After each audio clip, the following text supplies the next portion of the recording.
అత్తమ్మ టీవీకి స్వాగతం. అత్తమ్మ టీవీలో ఇప్పుడు కాకరకాయ ఎండు కొబ్బరి కారం ఎలా తయారు చేయాలో నేర్చుకుందాం. అన్నంతో ఎంతో రుచిగా ఉండే ఈ కాకరకాయ కారం ఈజీగా తయారు చేసుకోవచ్చు.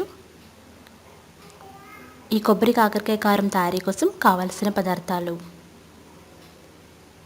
కాకరకాయలు పావు కేజీ, చింతపండు నిమ్మకాయ సైజ్ అంతా ఒక గిన్నెలో నానబెట్టుకొని ఉంచుకోవాలి.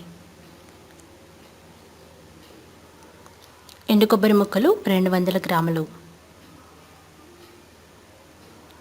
కారం 2 టేబుల్ స్పూన్లు, ఉప్పు రుచికి తగినంత, వెల్లుల్లి రెబ్బలు 5-6 తీసుకోవాలి, కరివేపాకు 2 రెమ్మలు. ఈ ఐటమ్స్ అన్నీ రెడీగా పక్కన పెట్టుకోవాలి. నూనె 2 టేబుల్ స్పూన్లు. కాకరకాయలని స్క్రాప్ చేసి రౌండ్గా కట్ చేసి పెట్టుకోవాలి. అలాగే చింతపండుని నానబెట్టుకోవాలి. ఇప్పుడు తయారీ విధానం నేర్చుకుందాం. ముందుగా మిక్సీ జార్ తీసుకొని చిన్నగా కట్ చేసుకున్న ఎండు కొబ్బరి ముక్కల్ని వేయాలి. అందులోనే కారం వేయాలి. కారం మీ రుచిని బట్టి ఎక్కువ తక్కువ వేసుకోవచ్చు.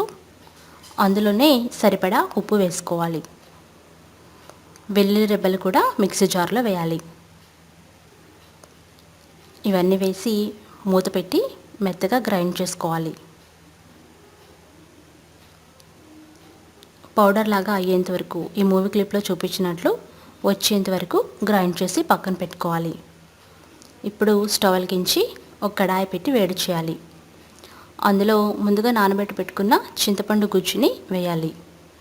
అందులోనే స్లైసెస్ లాగా రౌండ్గా కట్ చేసుకున్న కాకరకాయ ముక్కలు వేసి మరికొద్దిగా వాటర్ వేసి ఈ చింతపండు రసంలో కాకరకాయ ముక్కల్ని ఉడికించాలి. ఇలా ఉడికిస్తే చేదంతా పోతుంది. మీడియం ఫ్లేమ్లో పెట్టి ఇవి బాగా మెత్తగా ఉడికేంత వరకు ఉడికించాలి. నీళ్ళన్నీ ఎగిరిపోయిన తర్వాత స్టవ్ ఆఫ్ చేసి ఉడికిన కాకరకాయ ముక్కల్ని ఒక ప్లేట్లోకి తీసుకోవాలి.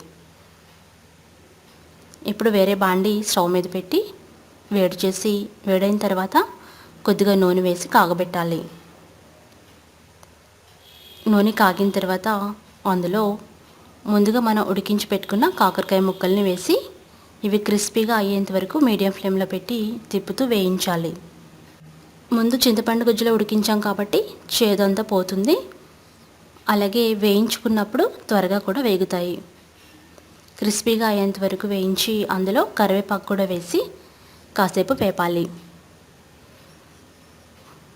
మీడియం ఫ్లేమ్లో తిప్పుతూ వేయించాలి. ఒక 2 నిమిషాలు బాగా వేపాలి.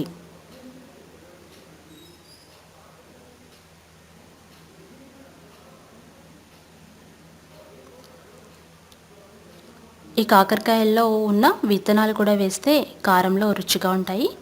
అందుకని విత్తనాలతో సహా మనం వేయించుకుందాము. ఇవి కాస్త బ్రౌన్ కలర్లోకి క్రిస్పీగా మారేంత వరకు, బ్రౌన్ కలర్లోకి వచ్చి క్రిస్పీగా మారేంత వరకు వేయించాలి. ఇప్పుడు అందులో ముందుగా గ్రైండ్ చేసి పెట్టుకున్న ఎండు కొబ్బరి పొడిని వేయాలి. ఎండు కొబ్బరి పొడి వేసిన తర్వాత లో ఫ్లేమ్లో పెట్టి 5-6 నిమిషాలు తిప్పుతూ వేపాలి. ఈ ఎండు కొబ్బరి పొడి నూనెలో కాసేపు వేగాలి. అలాగే నూనె మొత్తం కొబ్బరి పొడి పీల్చుకొని కారం పొడి పొడిలాడుతూ ఉండాలి. ఇలా అయ్యేంత వరకు లో ఫ్లేమ్లో పెట్టి వేపండి. తర్వాత స్టవ్ ఆఫ్ చేసి తయారైన కాకరకాయ కారాన్ని ఒక సర్వింగ్ ప్లేట్లోకి తీసుకొని సర్వ్ చేసుకోండి. 1 మంత్ వరకు నిలవ ఉండే ఎండు కొబ్బరి కాకరకాయ కారం రెడీ అయిపోయింది. వేడివేడి అన్నంతో ఈ కారం ఎంతో రుచిగా ఉంటుంది. ఈ రెసిపీ టెక్స్ట్ కోసం attammatv.com చూడగలరు. ధన్యవాదములు.